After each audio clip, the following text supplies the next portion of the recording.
ನಮಸ್ಕಾರ ಸ್ನೇಹಿತರೆ, ಪುಣ್ಯಕೋಟಿ ಸುದ್ದಿ ವಾಹಿನಿಯ ವೀಕ್ಷಕರಿಗೆ ತಮಗೆಲ್ಲ ಸ್ವಾಗತ. ನಾನು ನಿಮ್ಮ ಪ್ರೀತಿ. ಇವತ್ತಿನ ಪ್ರಮುಖ ಸುದ್ದಿ, ಕರ್ನಾಟಕ ರಾಜ್ಯದಲ್ಲಿ ನಡೆದ ಉಪಚುನಾವಣೆಯ 3 ಕ್ಷೇತ್ರಗಳಲ್ಲಿ ಕಾಂಗ್ರೆಸ್ ಪಕ್ಷವು ಮೇಲುಗೈ ಸಾಧಿಸಿದ್ದು, ಬಿಜೆಪಿ ಜೆಡಿಎಸ್ ಮೈತ್ರಿ ಪಕ್ಷಗಳಿಗೆ ಭಾರೀ ಮುಖಭಂಗ ಉಂಟು ಮಾಡಿದೆ. ಪ್ರತಿಷ್ಠೆಯ ಕ್ಷೇತ್ರವಾದ ಚನ್ನಪಟ್ಟಣ ಕ್ಷೇತ್ರದಲ್ಲಿ 25,413 ಮತಗಳ ಅಂತರದಿಂದ ಜೆಡಿಎಸ್ನ ನಿಖಿಲ್ ಕುಮಾರಸ್ವಾಮಿ ವಿರುದ್ಧ ಸಿಪಿ ಯೋಗೇಶ್ವರ್ ಭರ್ಜರಿ ಜಯ ದಾಖಲಿಸಿದರು. ಸಂಡೂರು ಮತಕ್ಷೇತ್ರದಿಂದ ಅನ್ನಪೂರ್ಣ ತುಕಾರಾಂ ಅವರು 9,649 ಮತಗಳ ಅಂತರದಿಂದ ಬಂಗಾರು ಹನುಮಂತು ಅವರ ವಿರುದ್ಧ ಜಯ ದಾಖಲಿಸಿದರು.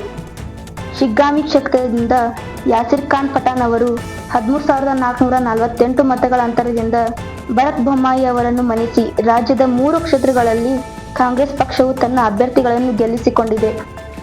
ಈ ಕುರಿತು ಮಾತನಾಡಿದ ಬಿಜೆಪಿ ಮತ್ತು ಜೆಡಿಎಸ್ನ ಕಾರ್ಯಕರ್ತರು, ತಮ್ಮ ಪಕ್ಷಗಳ ಸೋಲಿಗೆ ಕುಟುಂಬದ ಕುಡಿಗಳಿಗೆ ಮಣೆ ಹಾಕಿರುವುದು ಈ ಸೋಲಿಗೆ ಕಾರಣ ಎಂದು ಬೇಸರ ವ್ಯಕ್ತಪಡಿಸಿದ್ದಾರೆ.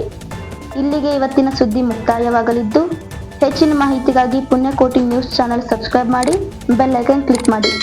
ಧನ್ಯವಾದಗಳು.